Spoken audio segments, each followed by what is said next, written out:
Salutations jeunes loups et bienvenue à Covania. Aujourd'hui, j'aimerais vous parler de mon visual novel. Cet univers est composé de plusieurs contrées. Tout d'abord, nous avons Amethyst, surnommé le Royaume Vert pour leur territoire assez rustique. Composé de branchages et de bois, leur village étant resté naturel, ils vivent à travers le temps. Leur roi, Orjan, ainsi que leur reine Edel, dirigent le royaume avec beaucoup d'investissement. Leur fils, Finn, qui autrefois était promis à la reine de Covania, est maintenant promis à Frida, princesse de Crystalus. Les habitants de Amethyst sont pacifistes, mais très manipulables. Ensuite, nous avons Crystalus, avec un territoire assez rosâtre. Leurs grottes sont constituées de nombreuses géodes roses et violettes.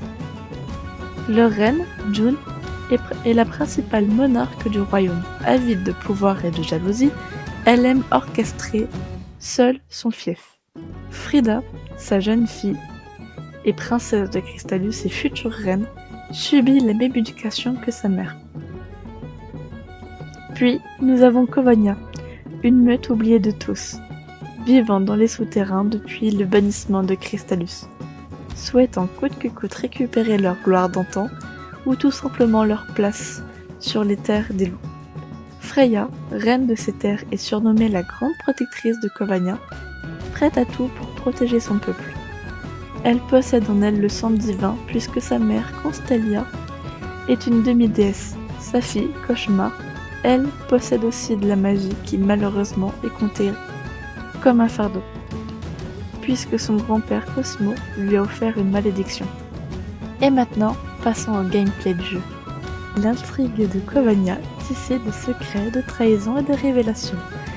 Alors que les royaumes s'affrontent et que les alliances se forment, vous serez plongé au cœur d'une histoire palpitante où chaque choix que vous ferez aura un impact sur le dénouement. Les ennemis que vous combattrez sont surnaturels.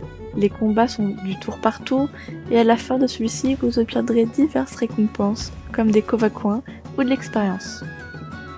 Pour les quêtes, plusieurs personnages se trouveront sur le territoire. Certains demanderont votre aide en échange de réputation ou de récompenses comme des objets qui vous aideront à avancer. En parlant de réputation, certains PNJ vous parleront que si vous avez un nombre minimum. Une boutique est à votre disposition avec une charmante vendeuse, très tête en l'air. Elle vous proposera plusieurs objets comme une amulette ou des potions. Vous pouvez même lui taper la discute si vous en avez envie. Et maintenant, si vous êtes prêt à relever le défi et à façonner votre propre destin, Covania vous attend. Gagnerez-vous leur amitié? Débloquerez-vous des voies alternatives? Ou découvrirez-vous des fins uniques? À vous de jouer.